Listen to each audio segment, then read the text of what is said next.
There we go. Alrighty. Well, I'm back with the 2408 or 20 or the 606 boots.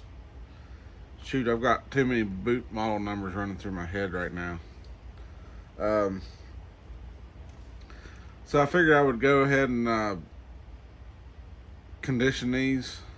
These are pretty relatively clean still, so there's not going to be a whole lot required in cleaning them since they've barely been worn and they're perfectly clean. But the leather is starting to feel a bit dried out, and before I put them back into service, wearing them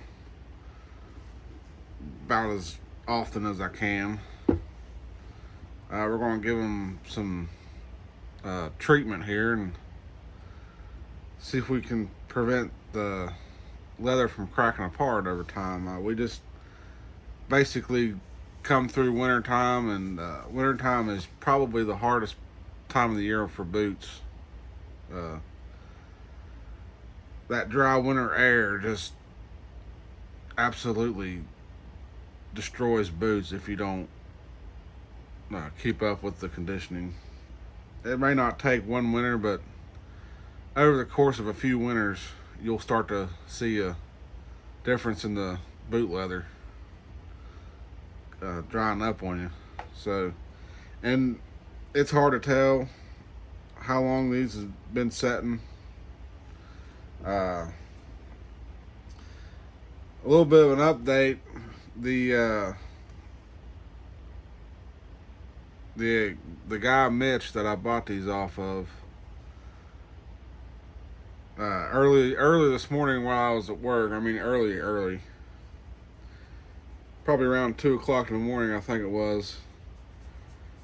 He sent me some more messages on Facebook Messenger under the Marketplace texting thing that was on there. He confirmed to me that he was indeed the original purchaser of these boots. He's the original owner, and he bought these from Kipling's over in Point Pleasant, West Virginia. There used to be a small Kipling's store there in Point Pleasant, West Virginia, and they are a Redwing boot dealer, and they sell a bunch of other brands of work boots and some work clothes and stuff like that, socks. But I think the biggest majority of their sales primarily is boots, which by all means that's the best part of the deal, I think. But anyway, so now that we know that that he was the original owner and I bought them off the original owner, these haven't been through several different hands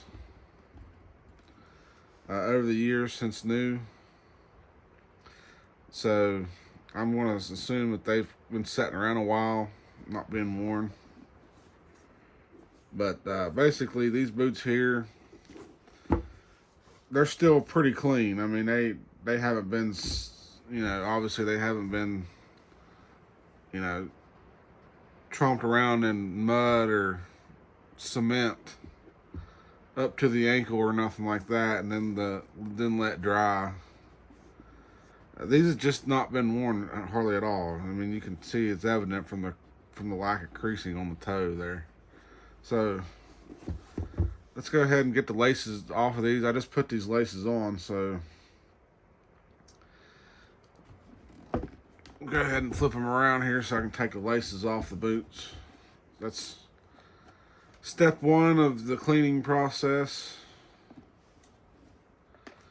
And here in a second, before we get started cleaning, I'll show y'all the oil that I'm currently using. So what I do with the laces when I take them off the boots is I just drop them down inside the boot that they come off of. That way I'm not getting them mixed up with the other boot. It don't really matter, but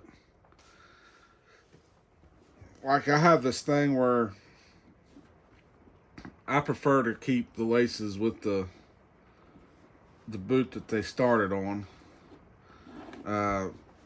In this case, where I've bought them off the original owner, and the laces was back off the boots.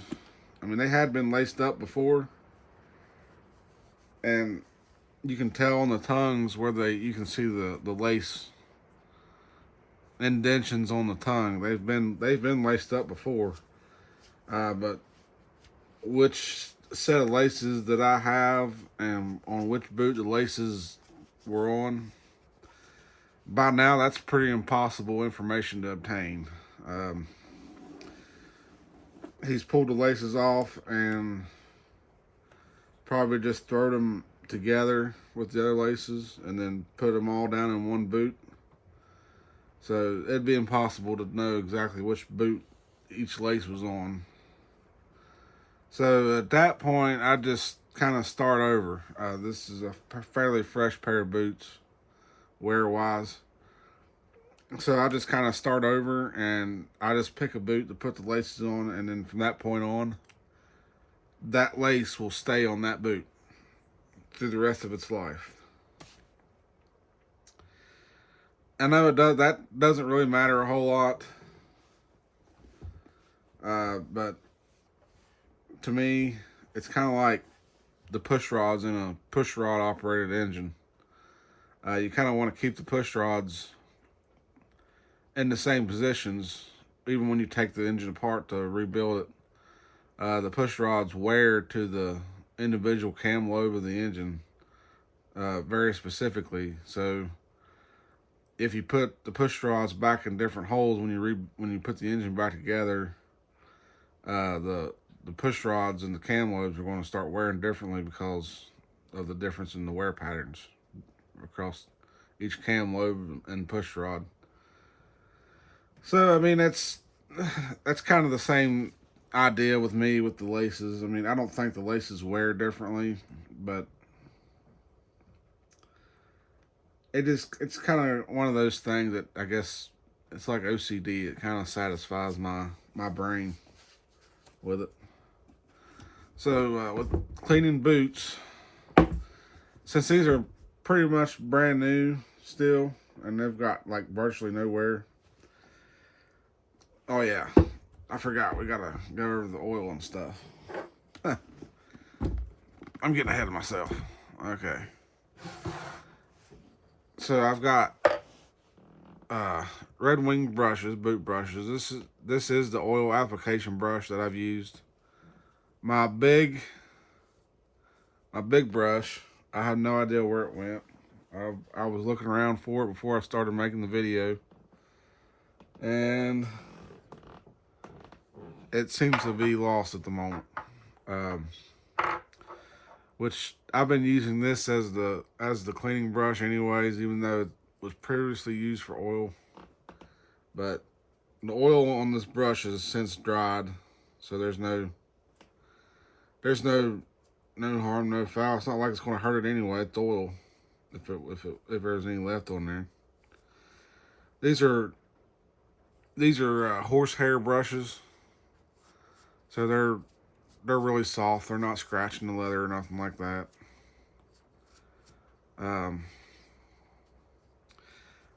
They make some of their brushes in the USA, and at the time that I bought these, I thought these were American made, but when I looked closer after I bought them, it said made in Israel, and I was like, well, great. But I don't know. So far, they've held up pretty good. I mean, I can't imagine it being, something tearing up. They're just a wooden handle with horsehair bristles in it. I don't think it's too hard to mess that up. But, okay. There's the brush I'm using. Since this is a 6-inch pair, that little brush right there will be fine. I mean, there's no heavy soiling on these boots. There's no heavy amount of dirt or nothing. It's just mainly a little bit of dust that I'm brushing off. So this is the oil that I'm using. I was looking for my Redwing boot oil. I can't seem to find it at the moment either.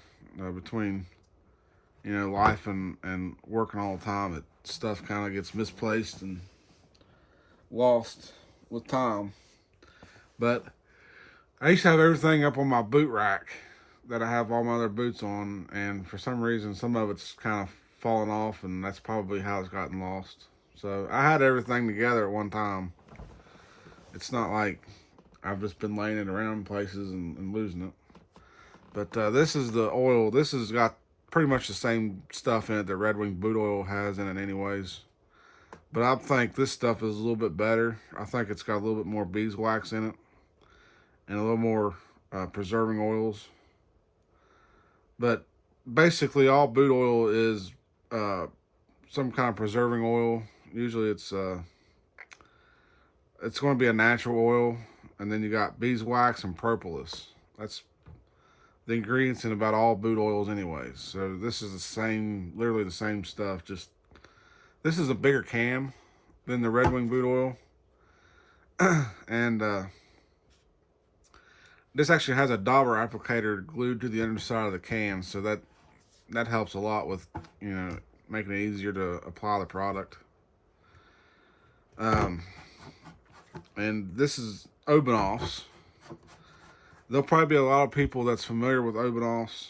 They're pretty big in the wildland firefighting industry with protecting the wildland firefighters' boots that they wear. Usually they wear the custom-made Pacific Northwest boots, like Whites or Nicks or something. And they usually use the thick paste. Yeah. They'll use the thick paste and put it on with a paintbrush or something because they've just got so much boot to cover. It's easier to do with a paintbrush. But this is the same company, the Obanoffs, and this is the same, basically the same stuff as the paste, except it's just in a liquefied form. So, but this stuff here will waterproof and restores, protects, preserves, convenient dauber applicator. So, yeah, it does all the same things. The beeswax will help waterproof the leather. And it restores and protects and preserves the leather. So, I mean, it's not going to hurt the leather by no means. It's good stuff. And it even says on the back, the Leather Research Laboratory rated Obanoffs #1 over all others for most complete leather protection. So, in essence, this stuff is actually better than the Redwing boot oil. It's the same ingredients, but I'm thinking that this has probably more oil and beeswax in its formulation.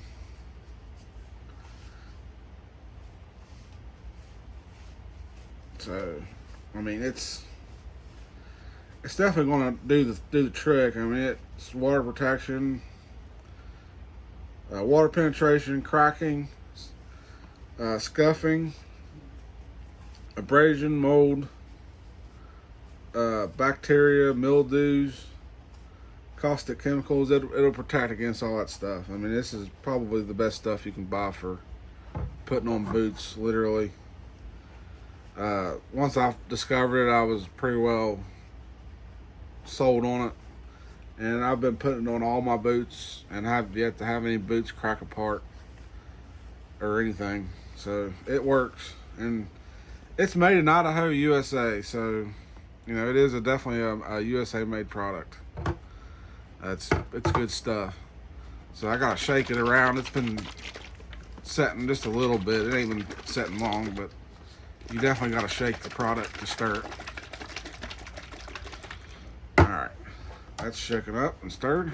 I'm gonna go ahead and brush off these boots a little bit, get some of the dust off of them.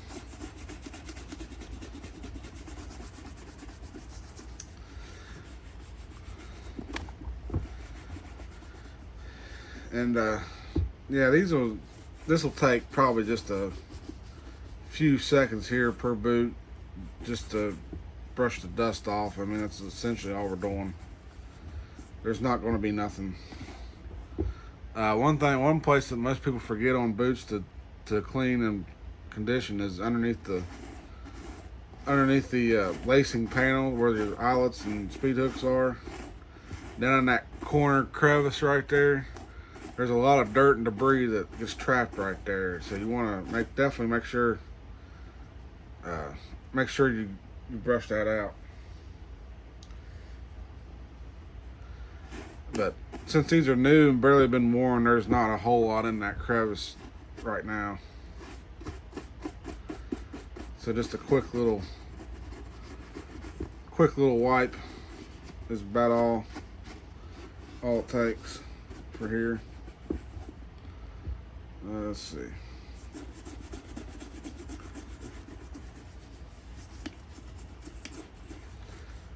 That's probably going to be about it on this one. I think I'm going to have to get me another a can of leather cleaner, just in case there is any heavy soiling or anything. Because once I start wearing these, it's really hard to tell what's going to wind up getting on them. I don't think much of anything, because I'm going to try to just wear this mainly for leisure. But even when you're just walking, you'll step in stuff. You'll splash stuff up on the sides of them if you step in something and don't realize it. So I mean, leather still gets dirty just from wear. So here's the one. It's dusted off. Let's go to the other one here.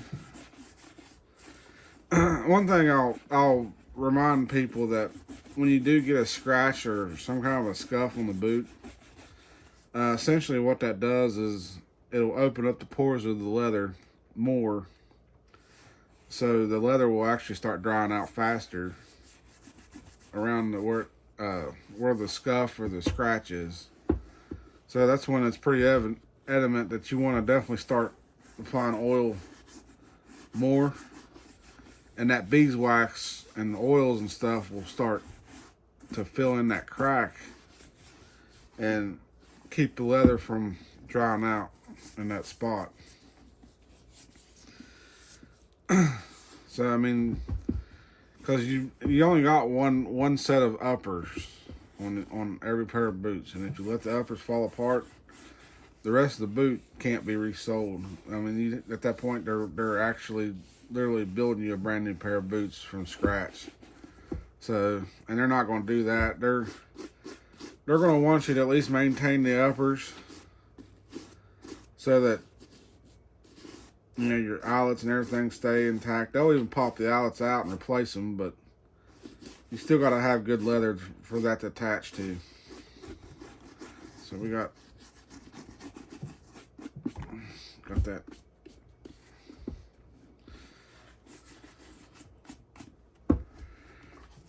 Alrighty.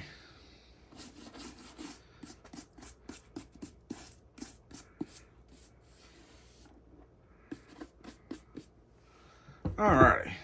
So there's that. These are pretty well as clean as they're going to get as far as being dusted off. I've gotten all the dust off of them. We're supposed to get some pretty nasty storms today.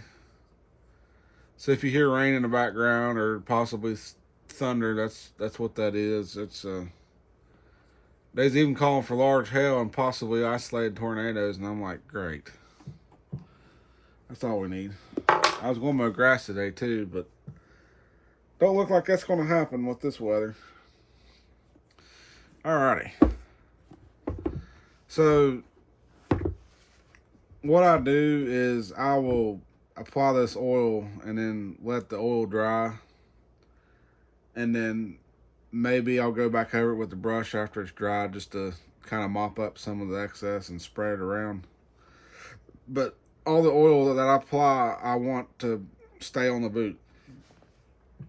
I'm not going to wipe none of it off. It's all going to get absorbed because this leather's probably a little bit extra dry from setting around, so it's definitely going to get its quenching today. And as far as I can tell, this product, let's see, it says made dark in some leather.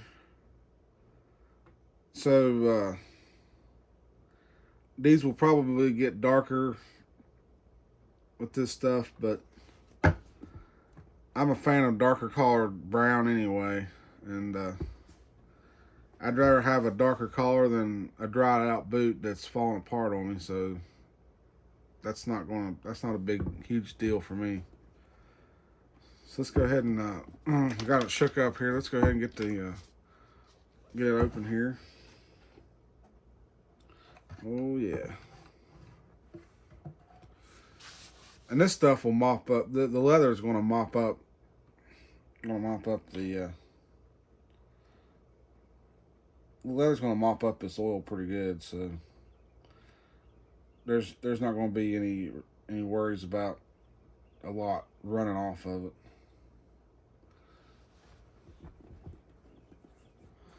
So you just basically are going to just start applying the oil just like so with the dauber.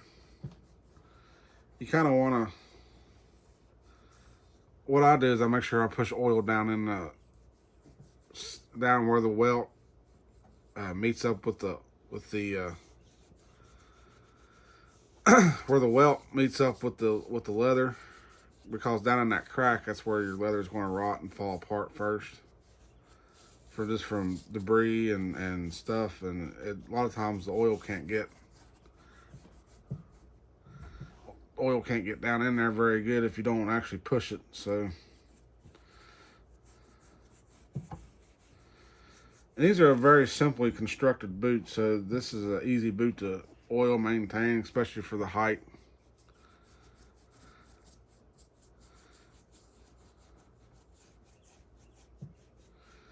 Uh, 8 inches boots aren't bad. I'm more used to 8-inch boots anyways. But the 6-inch boots definitely a little bit easier. It's not as much leather to try to take care of. But I definitely make sure I'm pushing oil all the way down into that crack. You're going to get it on the welt, but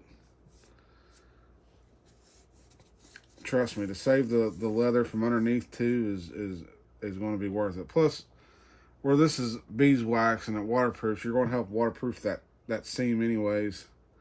And that seam's going to be harder to let water through with this stuff down in there.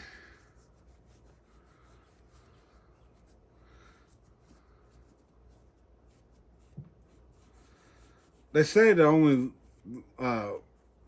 oil between the eyelets and speed hooks, but I go ahead and do over all of it, because you don't want that leather to fall apart either and dry out, because then your eyelets are going to pull through because the leather's dried out.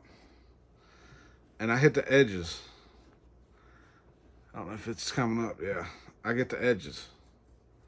When you do the edges like that, that's going to help keep the leather from drying out that way too. And as you can see, I mean, there was enough oil in the dauber to do the whole boot in one pass. I didn't have to keep daubing for more. And what that does is that helps spread it out more evenly. It gives it a more even coat. And then last but not least, you do the area in there where the tongue is. And on the inside there, down that crack where debris gets trapped. And then I run up the sides here on the inside.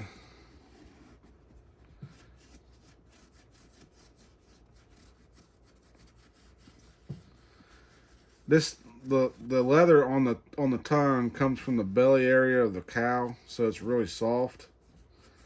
So this leather here is not going to take as much oil to keep soft, let's say, as the leather on the toe and the heel that comes from the back of the animal, where the leather's thicker and tougher.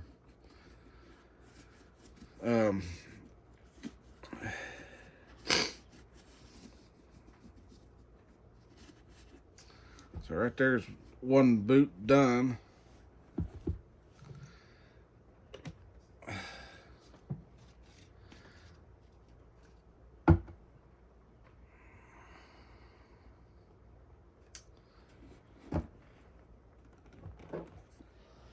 So that boot there is oiled.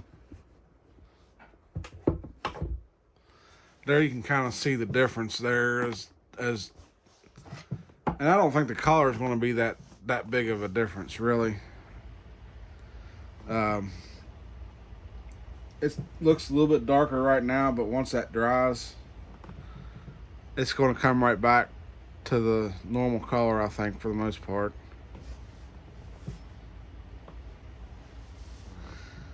And it's, this leather is already mopping it up like a sponge. I could see it, actually see it drying as we speak. And this is the waterproof.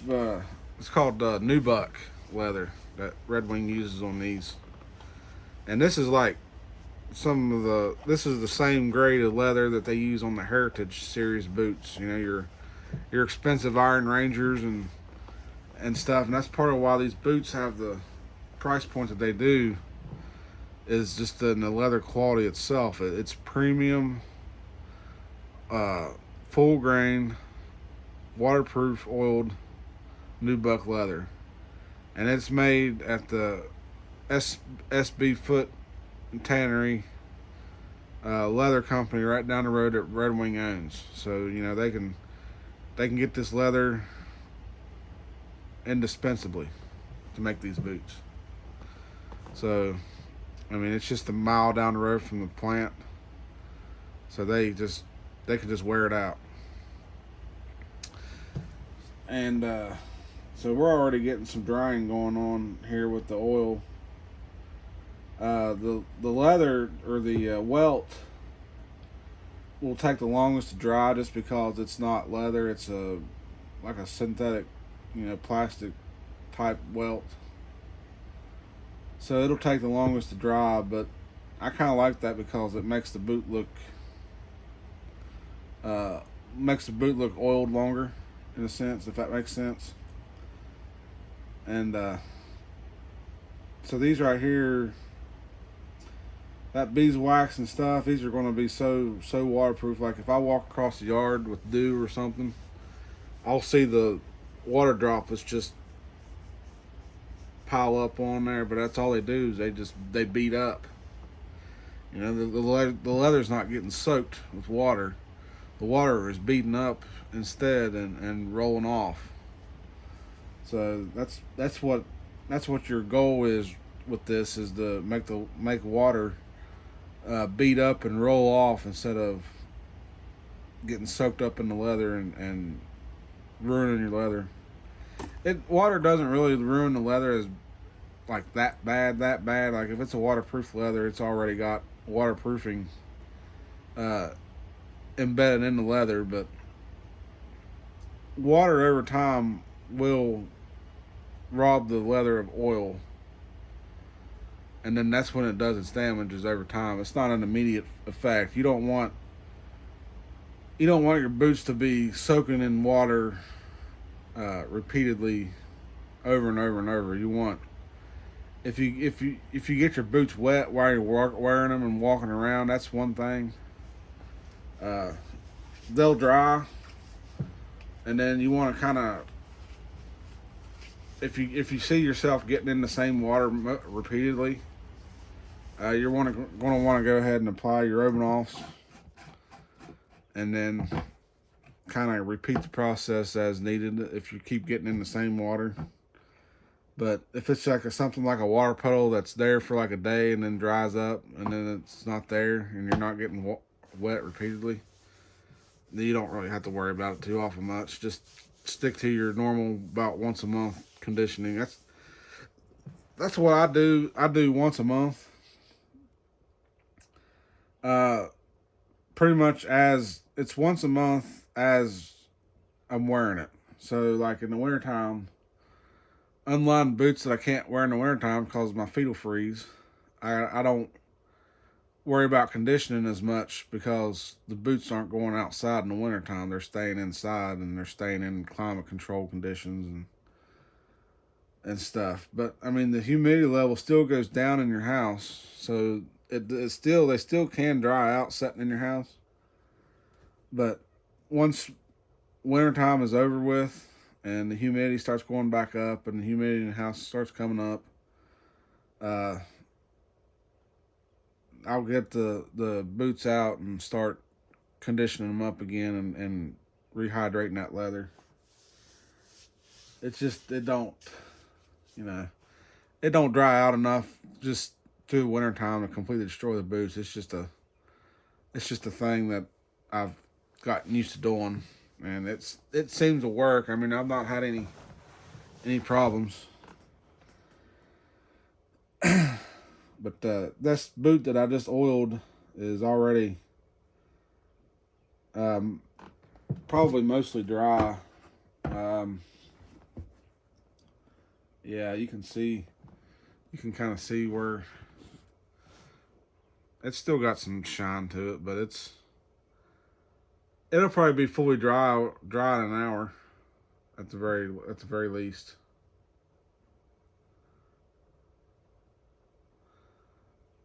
And I don't know, I mean, if y'all have never used Obenos before, it actually has a pleasant smell to it. It kind of smells like honey in a way, because I guess where it's beeswax, and I think the bees actually make honey from beeswax in a little bit. But it kind of smells. It smells like sweet, like floral honey or something.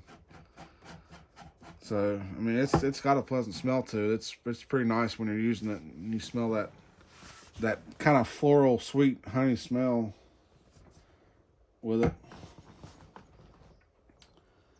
And these boots here, yeah, within an hour, yeah, probably within the hour they'll be dry, and I can put the laces back on them. We'll go ahead and do the other boot while that one's drying. I know a lot of people probably don't want to sit and watch me repeat the process of oiling the boots, but I'll show you all just for the proof, so nobody can sit there and say, "Oh, he only oiled one boot. Why didn't he do the other one?" You know, we'll go ahead and cross that off the possibility list there now and let that go to people's imagination. Somebody wants to believe that, they can let their imagination run wild with that one. But you'll see it on camera that I'm actually going to oil both boots. I do oil both boots religiously.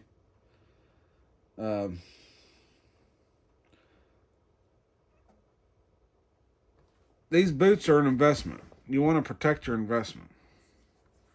So I put my hand down in here sometimes and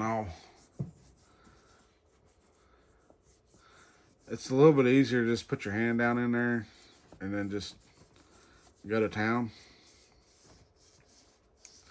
Get down in that welt seam there where the leather meets the welt. Push that oil down in there. Help waterproof that seam there. You definitely want to hit your seams about the hardest on boots when you're oiling them. Especially when you got beeswax that you're using. Because you're going to be literally waterproofing the seam of the boot to where water can't get in the seam, and then that'll keep your feet dry. But since these are going to be mainly leisure boots, I'm not really going to be worried about swamping boots to the point where I'm going to have to worry about my feet getting wet. The 2.0 Super Sole series has never made my feet wet to begin with. Even the unlined boots have not leaked, and I think that's because they are made with a waterproof leather anyways. I'll try to get behind that little tag there. Little Redwing tag, get behind it. Leave no square inch of leather unoiled.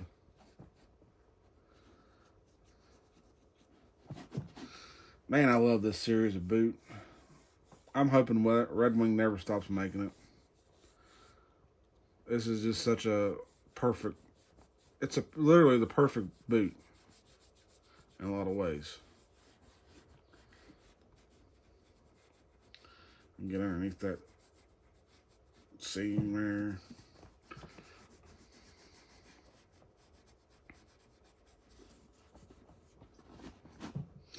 when you have your arm down, your hand down the boot like this, it makes it easier too to spin the boot around and oil every square inch, making sure you're covering all the bases.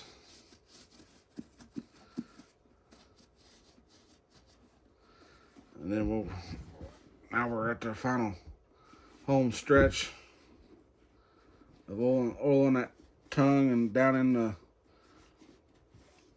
debris trap, I call it.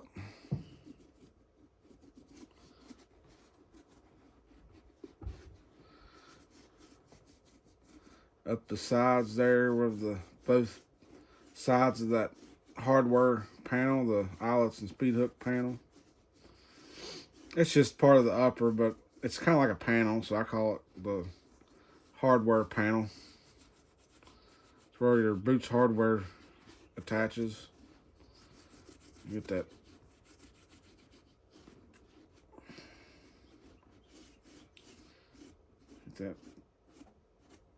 working here.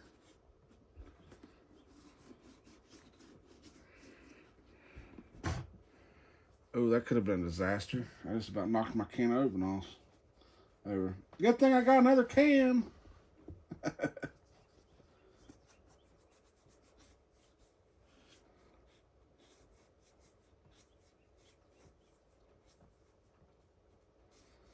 Push that down in there. I seen a dry spot on that seam down at the bottom where the leather meets the welt. There's some dry spots down through there, so I'm just going to try to push that oil down in there as best I can. Alrighty. Let's get the lid back on that before it falls off the table and dumps my oil all on the floor. It won't be that big. I mean, yeah, it's a big deal. I got another can, but it's not cheap stuff. I mean, this is top of the line boot oil. And to waste basically half a can that I got left of this can in the floor, that would be a crime against humanity. So we're not going to go down that route. Alrighty. Now we just let them dry, and when they dry, I'll go over them with the brush again just to kind of help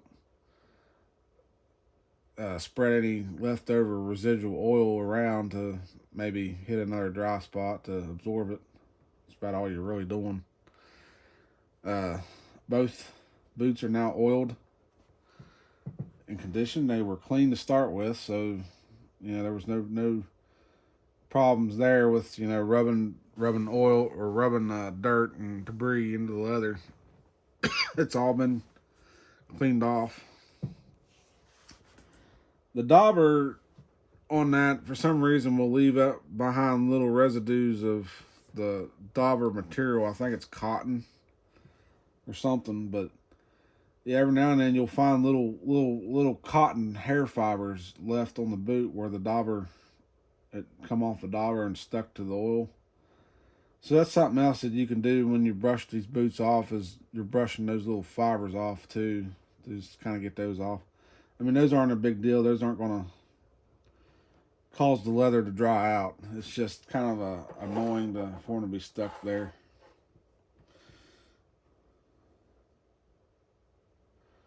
Oh yeah, that leather was dry. I mean, it's already mopping that up like a sponge.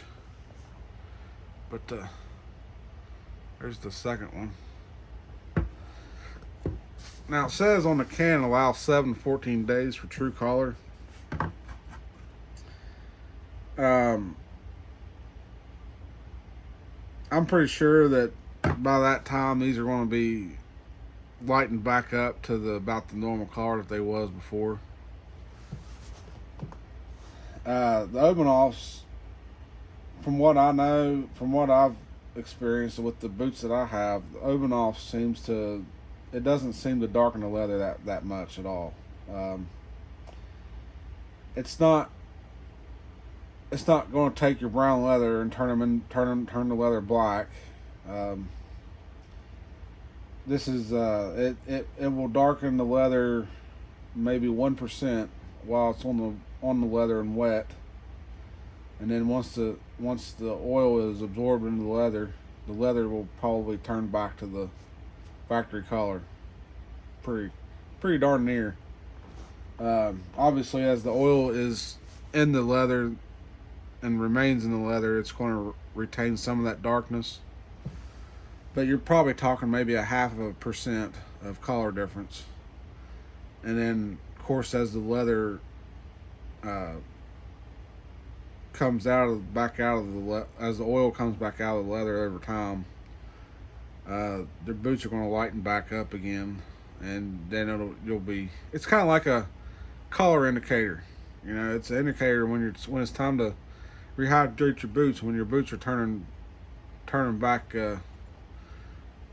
starting to lose some of that dark color that the oil gave it. When it starts losing that and going back to the lighter color, it's kind of an indicator telling you it's time to rehydrate your boots.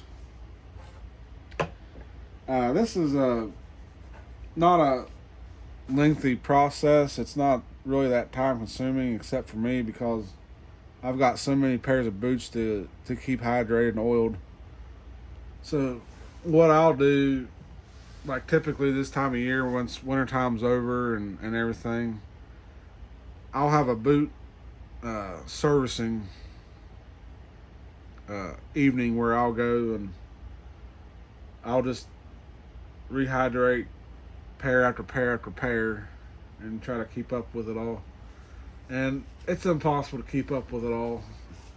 I mean, well, it's not impossible to keep up with it all, but it's hard. It's hard to keep up with this much leather footwear and stuff. And so as boots wear out and get to the point as like my 10-year-old pair of 2408s, well, rehydrating that leather is pretty well pointless at this point because that boot is unwearable.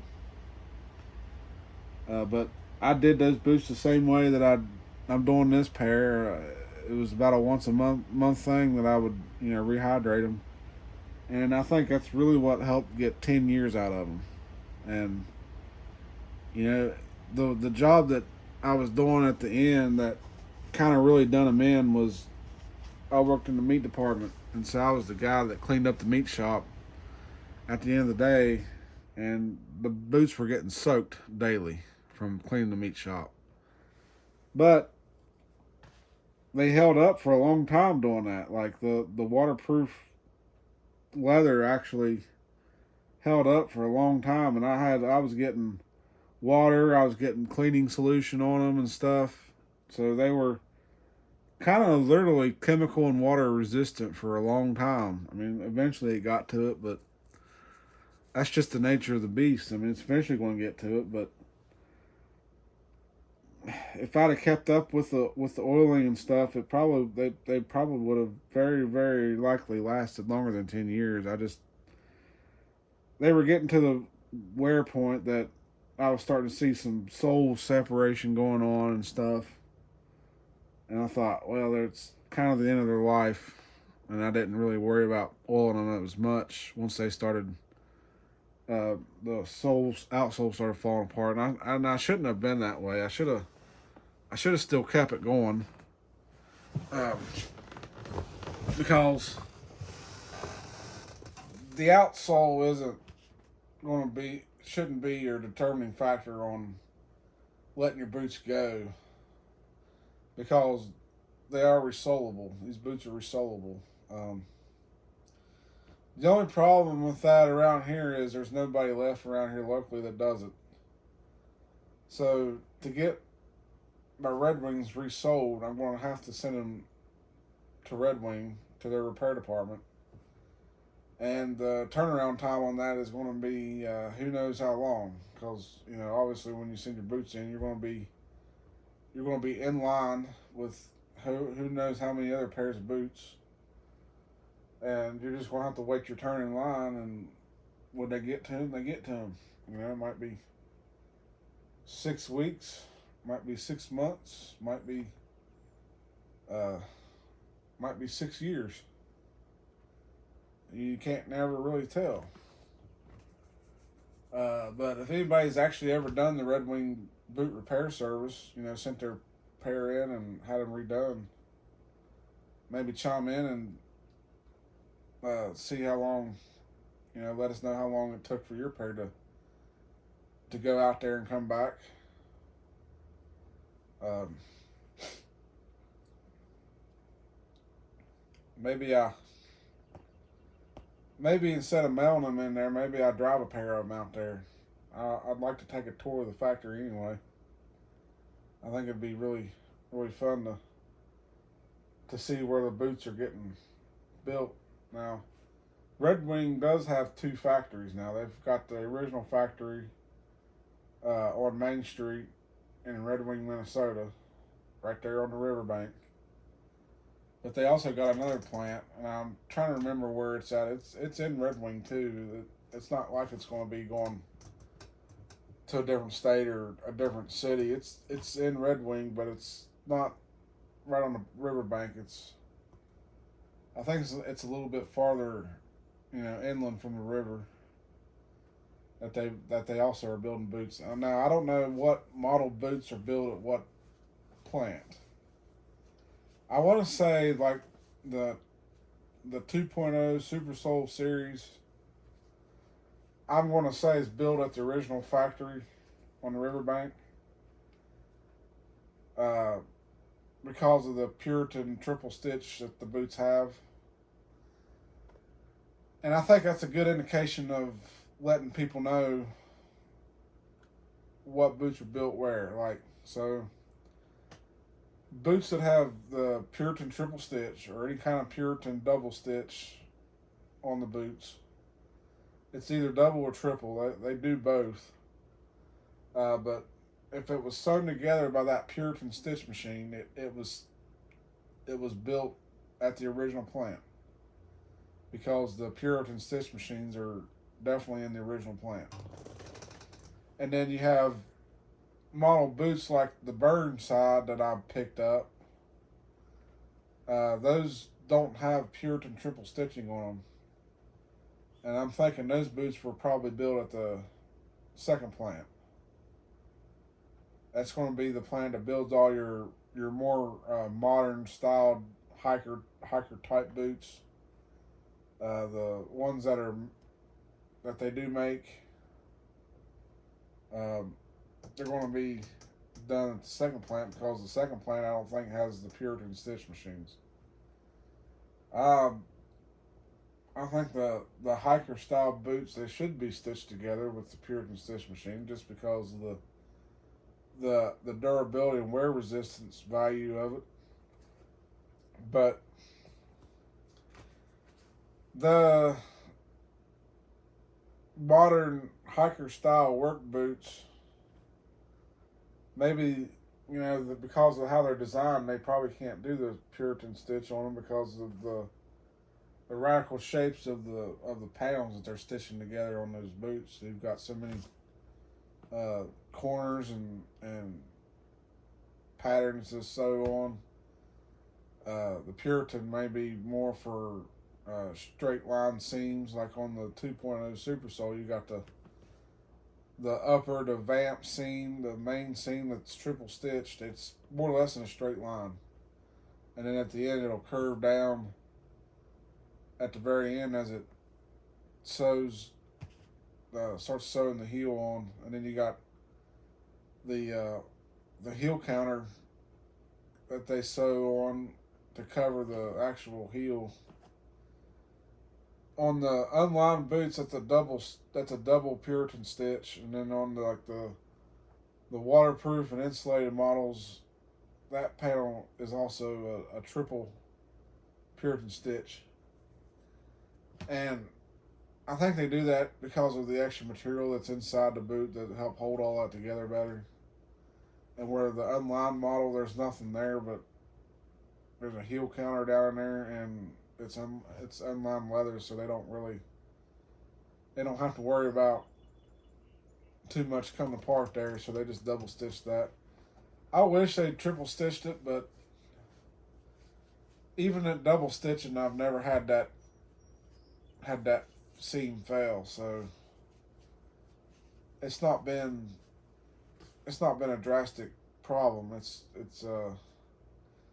I think to me it's just more of a visual satisfaction. Like, I love that triple stitch from Puritan so much that I want to see it everywhere on the boots. And with the 2414s that I have up there, it has, the vamp and the heel counter both are triple stitch, Puritan stitch. So I mean it just needs to be. I think it just needs to be a a true triple stitch everywhere on whether it's unlined or it has the linings of the Gore-Tex or the 400 gram thin slate insulation. It I just love that Puritan stitch so much. I just want to see it on everything. I want to see it on every part of the boot. It's not possible, but uh, the main seams of the boots, I think they should all be triple Puritan stitched. And a lot of the Redwing models, they are. Like, you take the Iron Rangers. The Iron Ranger has the vamp and the heel counter are both triple Puritan stitched. The 2233s and the 2533s that I just did, they are kind of built the same way like the Iron Rangers. The 2233s and the 2533s, they don't have per se like an actual heel counter patch on the back like the Iron Ranger does or the 2.0 Super Soul series does. They just have the stitching that actually stitches the internal heel counter to the boot going down the side. You can just see it's like the two thin stitch lines going down the sides. That's the stitch that holds the heel counter onto the boot. But they do have the back strap that on the boot that helps aid in support, and that back strap also covers the rear seam of the boot where the two halves of the upper were stitched together, and they do that zigzag looking stitch up the back to stitch those together. Well, that back strap also covers that seam and makes it a more uniform seam and it covers that up. It's a more uniform, clean seam. So, and then that back strap also aids in support of the boot, and that back strap is triple Puritan stitched all the way up and all the way down the other side, and it's a glorious stitch. And I don't know, like I'm hoping that Redwing never gets away from using that. I know they have to make their own parts in house for that stitch machine if something breaks. But they do it to keep it going, and they keep it going because it's literally the workhorse of the building of a Redwing boot. Like that stitch machine is by far the best stitch machine I think that there is to build boots with, and it'll go through 3 or 4 layers of leather, stitching it all together. And when you using the wax on top, and that wax is wet, it lubricates the threads as it's going through, so it helps the machine stitch through 3 or 4 layers of leather. And then when that wax dries, it actually locks the stitches in place. And to me, that's, combine that with a chain stitch. I mean, how could you build a boot any better than that? Like, that should be the main process for every domestic made boot in the country. They should all be stitched that way. But at the same time, that's kind of what makes Redwing unique. It's what kind of makes them the better brand of boots to wear. I mean, I still like my Thorogoods and stuff, but Thorogood doesn't use. I think Thorogood uses a machine that still does a chain stitch on that main vamp seam, but I don't think it's a Puritan stitch machine that does it, and know they don't use wax because when you look at it, there's no evidence of dried wax on the threads there. So I know they're not using wax, and they may be using a machine that's doing a similar chain stitch as the Puritan, but it's not. It's not the same. It's just not the same. And I wish that Thorogood would do that because you have Thorogood knows the durability of Redwing boots. They know the reason they hold up so well is because of that Puritan stitch machine with wax thread. But oh well, it is what it is. I'm just one guy on YouTube, and I'm not going to be enough to change it. We just gotta enjoy the fact that Redwing uses it, and that's good enough for me because I buy Redwing boots. I buy Redwing boots mainly because of that Puritan stitch and the fit. The fit and comfort and that Puritan stitch are the three main factors on why I buy Redwing boots. But it's also because of their American made boot. And the leather quality is just bar none, top of the line.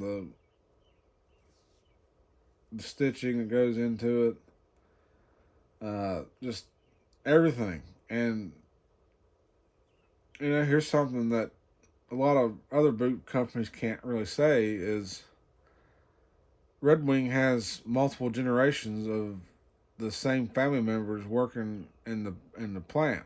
So who might be working in the plant now, their grandpa and great grandpa or grandma and great grandma also worked at the same factory building a lot of the same boots. Like the Iron Ranger was designed in the 20s. So somebody's great grandpa or great grandma probably worked in the same plant building the same boot back in the 20s. And they have the future generation that many years later building the same boot on the same equipment using the same methods. And how do you there's a lot of boot companies out there that can't claim that. That's pretty incredible. It don't get much better than that. It really don't. But these are mostly dry now.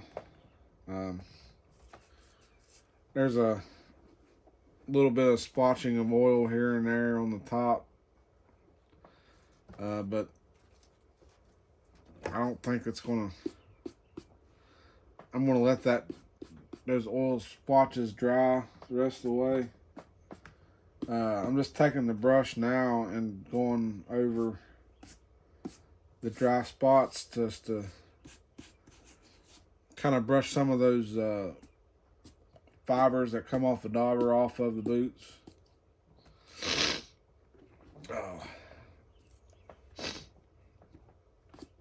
Allergy season. Gotta love it. I don't see no more fibers on the boot from the dauber, so I think that's going to be good for that pair. It looks pretty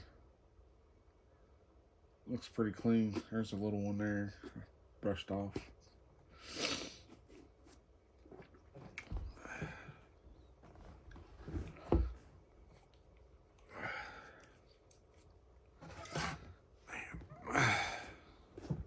There's the other boot. The other boot's not as dry, but there's enough dry panels there that I think I can brush some dauber fibers off of it for the most part.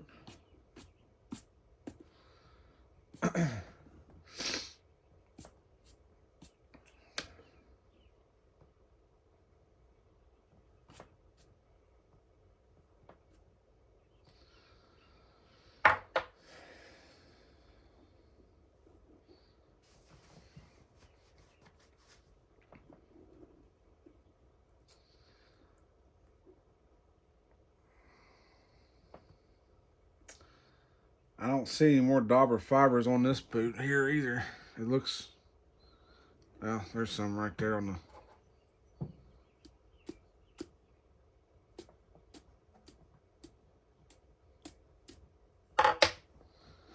there's some, I got them off. All right.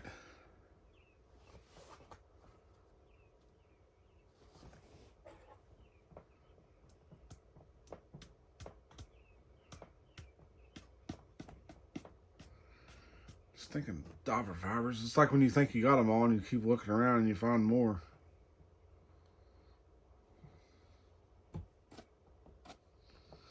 That's my only gripe about that dauber they put on there, is it just leaves so much fibers behind. It's crazy.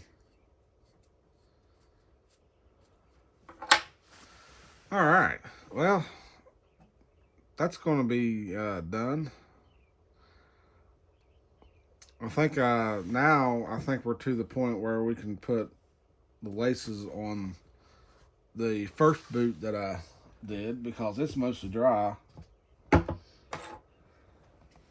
we can go ahead and relace this boot up, and then once it dries the rest of the way, the boot will be ready to wear on obviously on a drier day than what today's going to be. I mean, I could wear them outside today where they're oiled and stuff, but I want to enjoy the fruits of my labor for a little bit longer, not oil them and then immediately go thrashing through the water and mud and stuff.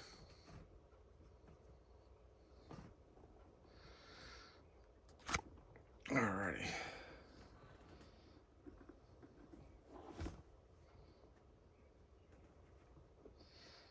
Come off of there. There we go.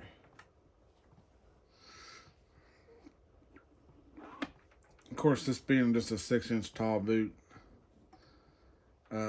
these are not going to take forever to lace back up. You've got 4 eyelets at the bottom and 2 speed hooks at the top.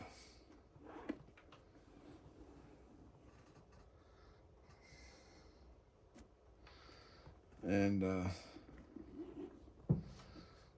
so these are relatively quick to lace back up.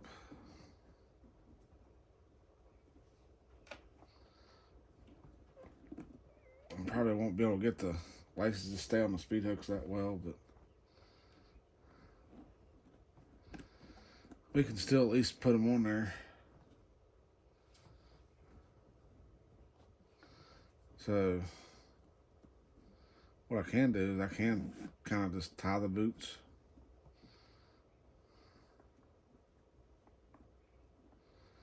And that'll kind of help them stay on the speed hooks. There we go. I didn't put an actual bunny loop knot in them like normal, but what I did was just a simple chain tie on that. And that's just to keep the laces on the speed hooks, keep them from falling off. I think this other boot's dry enough for the oil. I mean, most of the oil's absorbed enough in there that I'm gonna go ahead and lace up this other one while I'm at it. Find the other end of the boot of the lace. There it is. I think that's kind of how Redwing laces these up without a foot in it. Was they lace it up and then they kind of tighten a knot in the back to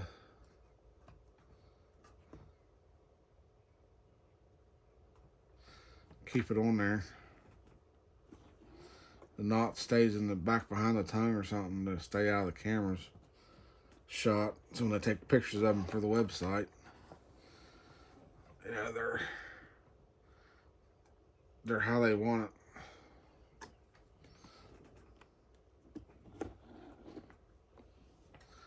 But we're gonna have it on the front because I don't feel like going through all that. I'm not taking pictures of them for a website or anything.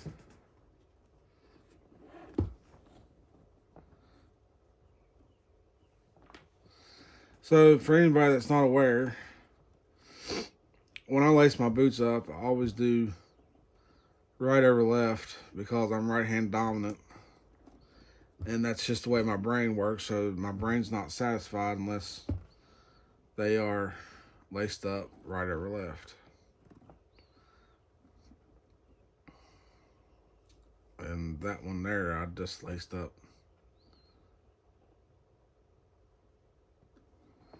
Maybe that one needs to do that.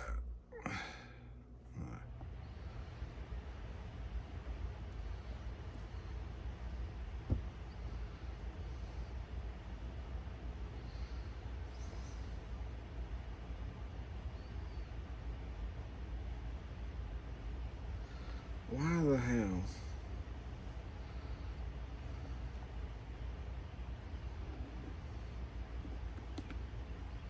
There.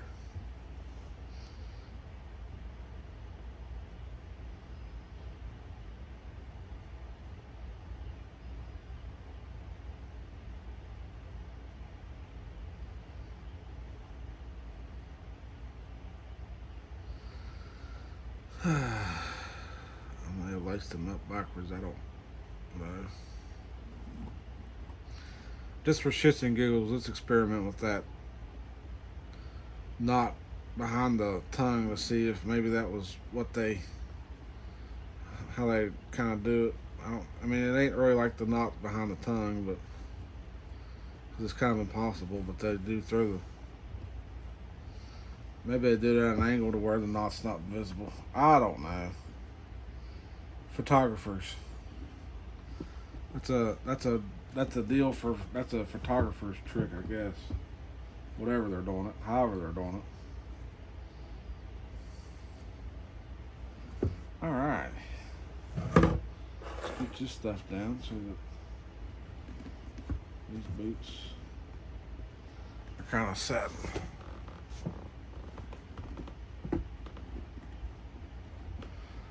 All right.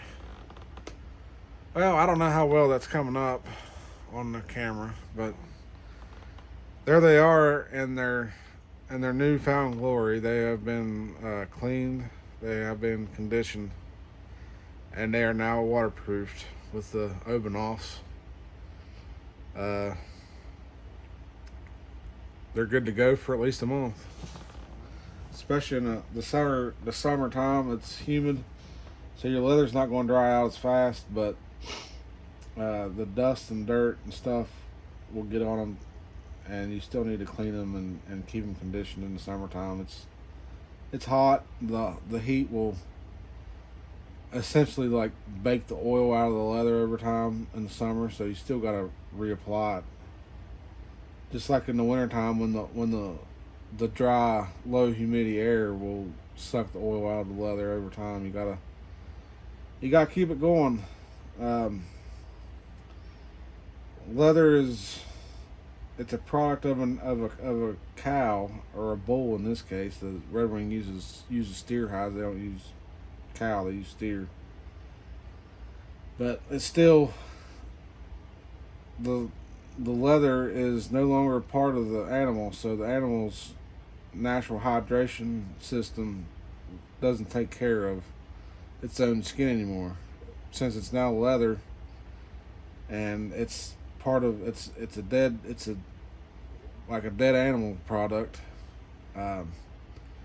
The job of keeping the leather hydrated and moisturized now becomes your job as the footwear owner that the leather is part of.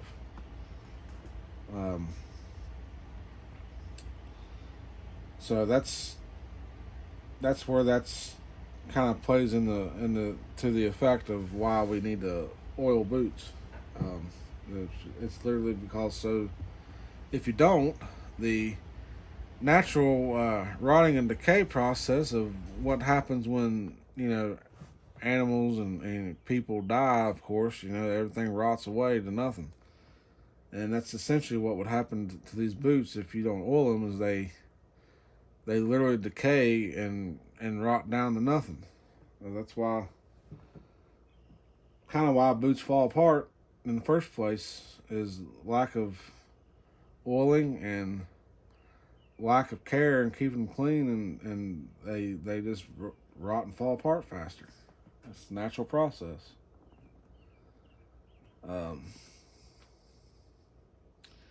These did darken up some, but I don't think it's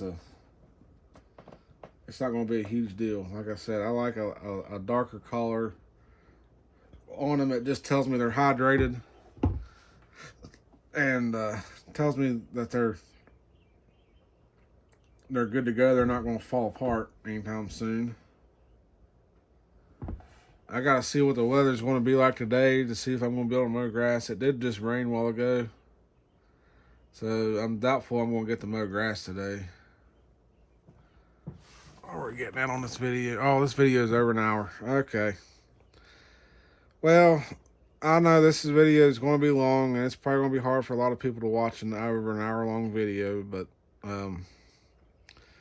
definitely try to watch it. It's cleaning boots, and I told y'all I was going to do the video, so I'm just living up to my word, and I did the video.